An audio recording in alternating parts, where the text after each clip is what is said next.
something like I adore cinema. That's I love it. That's exactly it. Yeah.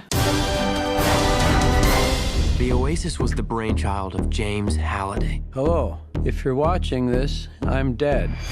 I created a hidden object, an Easter egg.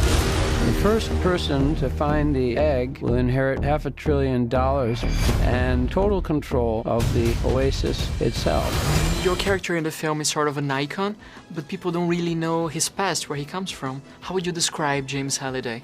He's one of those lucky kids in the 70s, 60s, 70s, 80s who was fascinated by computers in their very early stage when the rest of us, you know, were busy kissing girls or kicking footballs or playing football or doing any different, you know, things in the real world. And these were people who, for some reason or other, shyness or great foresight, sat in little rooms playing with computer games and thinking, how can I make this better?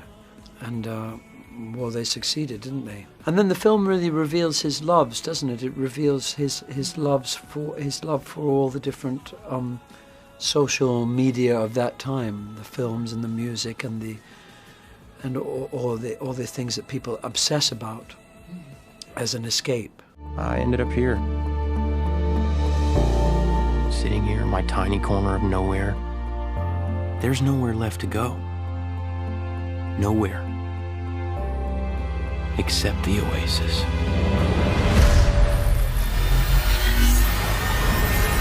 One idea we can get from the film is the fact that technology doesn't necessarily make people's lives better, right? I certainly feel that way. I appreciate, you know, having an email address and hearing from someone who I haven't heard from for 4 years, and maybe they live across the world in Japan or somewhere like that, and suddenly I'll get an email from them saying, you know, how are you, and this has happened and I'm coming to London, and it's an incredible tool to have a virtual address. It's a different thing to getting a card or a letter, which I still love very much. And I struggle with the amount of time I have to spend every day answering emails rather than being outside in the air looking at the sky or walking my dog or doing things in the real world. I struggle walking down the street and people not being present. I struggle having friends who talk to you like yeah, yeah, and not really there. As I get older and get nearer to my death, I want to be here even more, as much as I did when I was a child. This is war. We're in control of the future. Find him. You have become one of Spielberg's most frequent actors in the recent years. How do you feel about the way he directs actors in projects as different as Ready Player One and Bridge of Spies and The Big Friendly Giant? The film has a lot to do with him, doesn't it? Because he moves between very real-world films like The Post and Bridge of Spies and these very technological films. He's very fascinated by the cutting edge of technology, but basically as someone who's primarily interested in human stories. And so he swings between these two very, very, almost like different, you'd imagine that it's a different director making The Post than's making Ready Player One. It's highlighted at the moment because of the amount of time it took to paint, literally paint with dots, Ready Player One. The two films have come out quite close to each other. But I find him very, very creative director, very creative person to be around, very inspired by ideas. And if you offer up stuff to him that's soulful and connected to the story, but not exactly what he's written, he's not someone who says, no, stop that, do what I've written.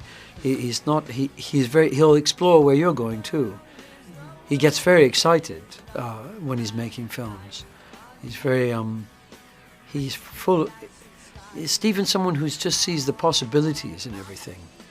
Very possible, and famously he has a very positive outlook about life. So he's a lot of fun to be around. Welcome to the rebellion, Wade.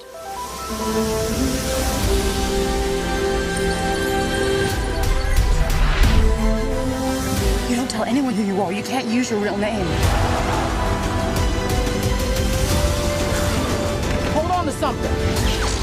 This isn't just a game. I'm talking about actual life and death stuff.